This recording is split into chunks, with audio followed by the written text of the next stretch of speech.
तो बच्चों, part number third में आपका स्वागत है। Part number one, part number two हम कंप्लीट कर चुके हैं। पार्ट नंबर थर्ड में और मैं इस वाली जो पार्ट में से कुछ जो वीडियोस बने थी उनको तोड़ के भी अलग से डालूंगा, जैसे कि मैं सिर्फ डिफरेंस फॉर्म में अलग से डालने वाला हूँ। ये डिफरेंस बेटा जो है हमारा व्यष्टि और समष्टि के बीच में होने वाला है, यानी माइक्रो इकोनॉमिक्स और मैक्रो इकोनॉमिक्स।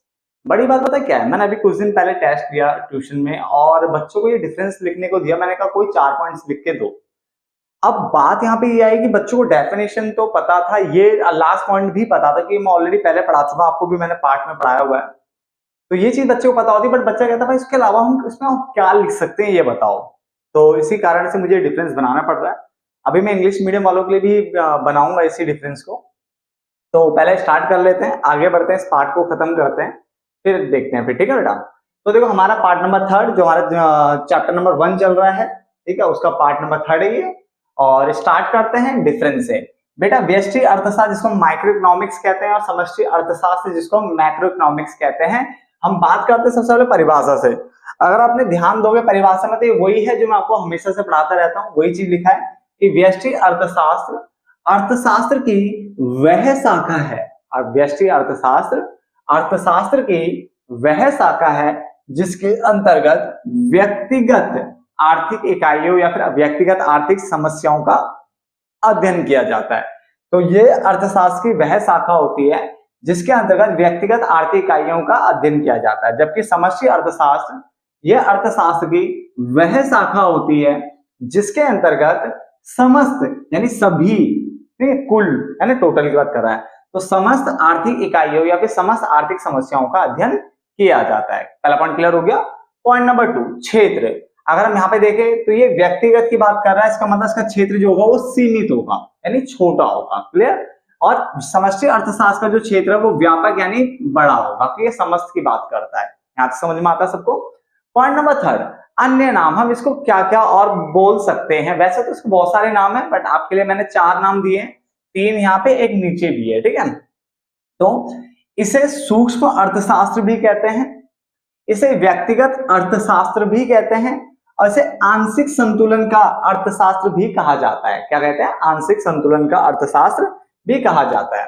जबकि अगर हम यहाँ पे बात करें तो ये व्यापक अर्थशास्त्र है, इसे राष्ट्रीय अर्थशास्त्र भी कहते हैं, और इसे सामान्य संतुलन का अर्थशास्त्र, इसका सामान्य संतुलन का अर्थशास्त्र भी कहा जाता है। बेटा ध्यान से सुनना, यहीं पे याद हो जाएगा सब कुछ। और बाकी जो नोट्स बना रहे हैं बेटा वो तो बनाए, प्लीज नोट्स बनाए, क्योंकि आपको पूरी माइक्रो में करवाने वाला हूँ। पहले भी करवाई थी, आप देखोगे तो पुरानी प्लेलिस्ट पड़ी हुई है, वो ज्यादा पुरानी भी नहीं है, आप कर सकते हो वहां से भी, बट ये बिल्कुल नए तरीके से दोबारा से बन गई बेटा सब चीज। परिभाषा, व्यष्टि अर्थशास्त्र अर्थशास्त्र की वह शाखा होती है जिसमें व्यक्तिगत आर्थिक इकाइयों का अध्ययन होता है और इसके अंतर्गत समस्त आर्थिक इकाइयों यानी समस्त आर्थिक समस्याओं का अध्ययन होता है। इसका क्षेत्र सीमित होता है, इसका क्षेत्र व्यापक यानी बड़ा होता है। इसको हम सूक्ष्म, व्यक्तिगत या आंशिक संतुलन का अर्थशास्त्र कह सकते हैं। इसको व्यापक, राष्ट्रीय और सामान्य संतुलन जनरल इक्विलिब्रियम का अर्थशास्त्र भी कहा जाता है। बात करें संबंधित की, तो यह मूल रूप से मेनली अगर हम बात करें तो ये बाजार में जो कीमत होता है ना उसके विवरण से संबंधित होता है। यानी किससे संबंधित होता है? ये बाजार की कीमत से संबंधित होता है, इसलिए इसको कीमत सिद्धांत यानी थ्योरी ऑफ प्राइस भी कहा जाता है। बेटा इंग्लिश में याद जरूर रखना है इसको, ठीक है ना। तो बोले अगर आपसे बोलेगा थ्योरी ऑफ प्राइस कहां पढ़ने को मिलता है बेटा, तो यहीं पे ही है, क्योंकि यह मूल रूप से बाजार में कीमत के विवरण, ठीक है, इससे संबंधित होता है। और इसलिए प्राय यानी देखा गया है कि इसको हम जो है थ्योरी ऑफ प्राइस यानी कीमत सिद्धांत भी कह लेते हैं, ठीक है ना। जबकि यह अर्थव्यवस्था में समस्त उत्पाद किससे संबंधित है? समस्त उत्पाद, सभी उत्पाद। समस्त बोलो, समग्र बोलो, यानी एग्रीगेट की बात कर रहा है, यानी टोटल की बात कर रहा है। तो समग्र उत्पाद यानी टोटल उत्पाद। सामान्य कीमत जो सभी के लिए होगी, तो जनरल जो है प्राइस की बात कर रहा है। तो यह अर्थव्यवस्था में समस्त उत्पाद और सामान्य कीमत स्तर के निर्धारण से संबंधित है। इससे संबंधित है, समस्त उत्पाद और सामान्य कीमत स्तर के निर्धारण से संबंधित है। इसलिए प्राइस से आय तथा रोजगार का सिद्धांत भी कहा जाता है। क्या कहते हैं? आय तथा रोजगार का सिद्धांत, जिसको इंग्लिश में कहते हैं theory of income and employment भी कहा जाता है। इस पॉइंट पर ध्यान रखना बेटा, ध्यान से सुन लो इस पॉइंट को एक बार और, कि ये जो है जो व्यष्टि अर्थशास्त्र होता है ये बाजार में कीमत के विवरण से संबंधित होता है, इसलिए इसको कीमत सिद्धांत यानी थ्योरी ऑफ प्राइस भी कहा जाता है। और ये वाला जो है ना समस्त सभी उत्पाद तथा सामान्य कीमत स्तर के निर्धारण, सामान्य मतलब जनरल, जो प्राइस होगा सबके लिए होगा, तो जनरल प्राइस स्तर के निर्धारण से संबंधित है, इसलिए प्राय इसे आय तथा रोजगार का सिद्धांत, क्या कहते हैं, आय तथा रोजगार का सिद्धांत भी कहा जाता है। पेपर में आ चुका कई बार कि आय तथा रोजगार का सिद्धांत किसके अंदर आता है, तो आप समझ जाना किसके अंदर आएगा, समष्टि के अंदर। क्लियर हो गया। चलो आधार की बात करें तो इसका आधार क्या, आंशिक संतुलन, नाम भी है देखो, आंशिक संतुलन सिद्धांत होता है। इसका आधार जो है वो आंशिक संतुलन सिद्धांत होता है, जबकि इसका जो आधार है वो सामान्य संतुलन सिद्धांत होता है। इसका क्या है, आंशिक संतुलन सिद्धांत इसका आधार है, इसका क्या है, सामान्य संतुलन सिद्धांत यानी प्रिंसिपल, है ना, थ्योरी बोल लो। चलो विश्लेषण की अगर हम बात करें तो इसका विश्लेषण करना यानी एनालिसिस करना क्या होता है, सरल होता है। यानी इसके मुकाबले, यानी व्यष्टि अर्थशास्त्र का जो विश्लेषण होता है वो समष्टि अर्थशास्त्र के मुकाबले यहाँ पे आसान है करना इसका, ठीक है। जबकि समष्टि अर्थशास्त्र का जो विश्लेषण है, अगर आप एनालिसिस करने सोच रहे हो तो बेटा इतना आसान नहीं है, थोड़ा जटिल टाइप का मिलेगा, थोड़ा कठिन मिलेगा, ये आसान नहीं है बेटा। पूरा आपको पूरी इकोनॉमी की बात करनी होती है, बड़े लेवल पे बात करनी होती है, इसलिए बेटा यहाँ पे जो विश्लेषण होगा ना वो अत्यंत जटिल होगा। क्लियर हो गया, कठिन होगा यहाँ पे, और यहाँ पे सरल है, आसान है, विश्लेषण आसानी से किया जा सकता है। चलो अध्ययन, इसके ऊपर बेटा क्वेश्चन आ चुका कई बार इस पॉइंट पे। इसके अंतर्गत एक उपभोक्ता, ध्यान से समझना क्या वर्ड लिखा हुआ है, एक उपभोक्ता, एक परिवार, एक फर्म, ठीक है। क्या आ रही है, एक उपभोक्ता एक परिवार, क्या मैंने बताया था, जो आपको मैंने चैप्टर पढ़ाया था उसमें भी मैंने कहा क्या दो उपभोक्ता नहीं हो सकते, अगर दो आए तो यहाँ इनके यहाँ आएगा बेटा, यहीं आएगा, 10 करो तो भी यहीं आएगा, 100 बोलू तो भी यहीं आएगा, 150 बोलू भाई तब भी यहीं आएगा। तो फिर कैसे इसको पढ़े, फिर आपने एक क्यों लिखा, देखो एक लिखा जाता है, बट मैं इसको बता देता हूं कि यहाँ पे जो वर्ड बेटा, जब तक मैं पूरे इकोनॉमी के, पूरे अर्थव्यवस्था के उपभोक्ता ना बोल दूं ना, तब तक वो यहाँ नहीं आएगा। समझ आ गया, यहाँ पे समग्र लेवल पे आता है, पूरे इकोनॉमी की बात करता है ये, और ये कुछ की बात कर रहा है, 10, 20, 30, 50 सब यही आएंगे। बात समझ आ गया, क्योंकि एक क्वेश्चन मैं आपको बता देता हूं जो पूछा जाता कई बार कि एग्रीगेट यानी समग्र या समस्त किसके अंदर आता है, तो हर बच्चा बोलता है, मुझे आप भी बोल रहे हो कि पता है समग्र यानी समस्त यही आता है, एग्रीगेट यही आता है। सही बात है, एग्रीगेट यही आता है, यहाँ एग्रीगेट नहीं है।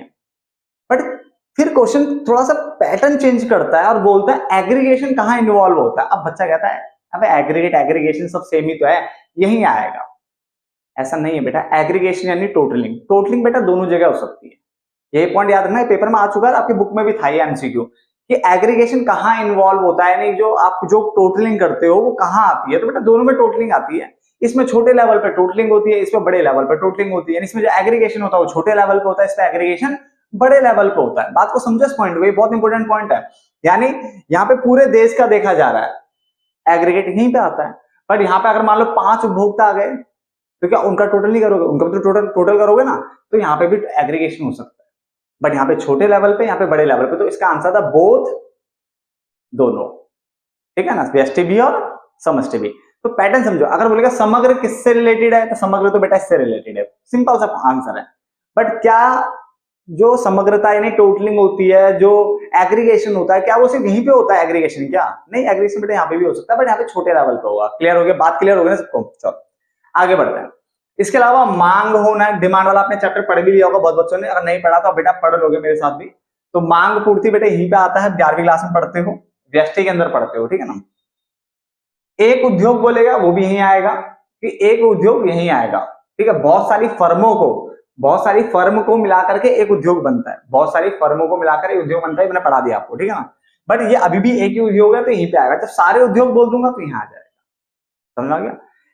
प्रति व्यक्ति आय यानी एक व्यक्ति की औसतन आय, वो भी यहीं आता है। इन आदि का अध्ययन किया जाता है बेटा, वो मोस्ट इंपोर्टेंट पॉइंट है ये वाला, ठीक है ना। इसके अंतर्गत घरेलू आय यानी जो हमारे देश की आय है ना, घर जो बाउंड्री के अंदर आ रही है उसकी बात कर रहे हैं, अभी इतना समझ लो, ज्यादा डीपनेस में नहीं जाने वाला। तो घरेलू आय इसके अंदर आता है।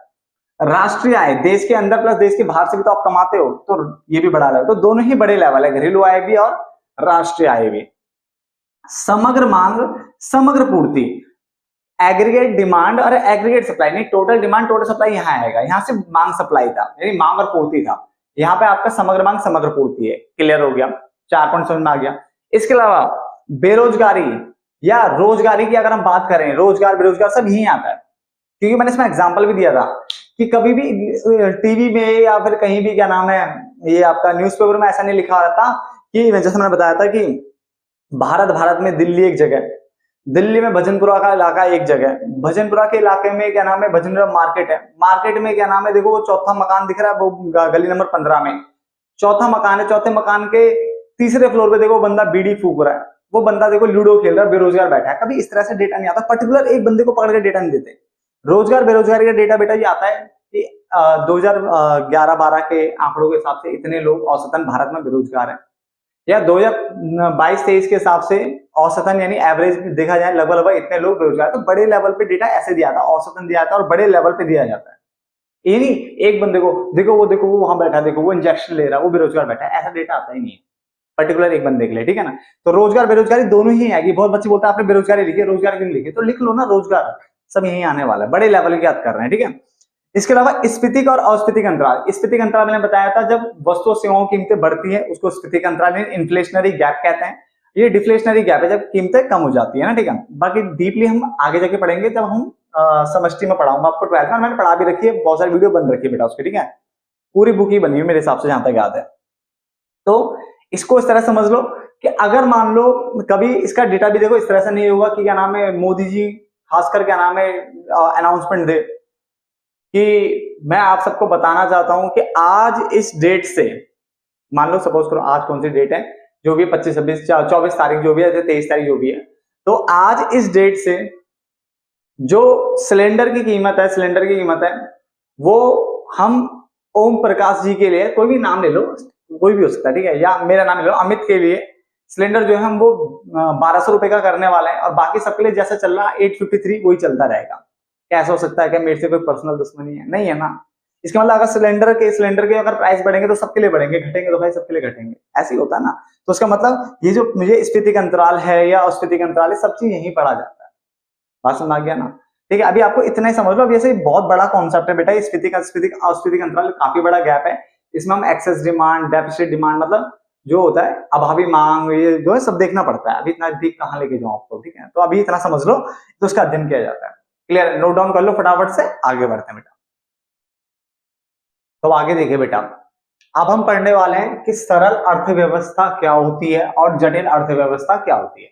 सरल यानी सिंपल इकोनॉमी की बात कर रहा है, जटिल यानी कॉम्प्लेक्स इकोनॉमी की बात कर रहा है।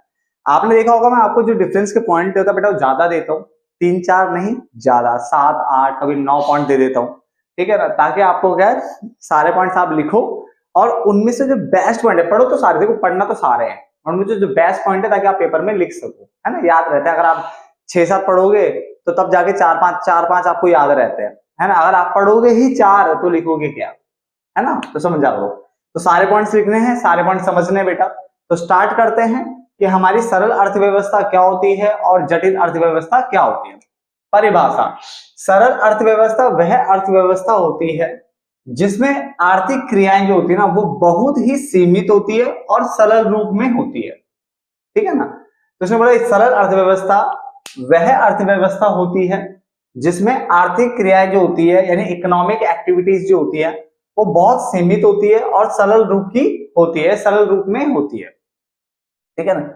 जो जटिल अर्थव्यवस्था है वो वह अर्थव्यवस्था होती है जिसमें आर्थिक क्रियाएं बहुआयामी होती है, मल्टी डायमेंशनल होती है, बहुआयामी, विविध होती है, भिन्न भिन्न प्रकार की बोल सकते हो, ठीक है ना, और जटिल रूप से जुड़ी होती है। तो अगर हम यहाँ पे बात करें तो यहाँ पे बोला कि जो आर्थिक क्रियाएं वो सीमित है और सरल है, यहाँ पे बोला बहुआयामी है, मल्टी डायमेंशनल है, ठीक है, विविध है, भिन्न भिन्न प्रकार की होंगी, जटिल रूप से जुड़ी होती है, जटिल रूप की होती है। क्लियर हो गया।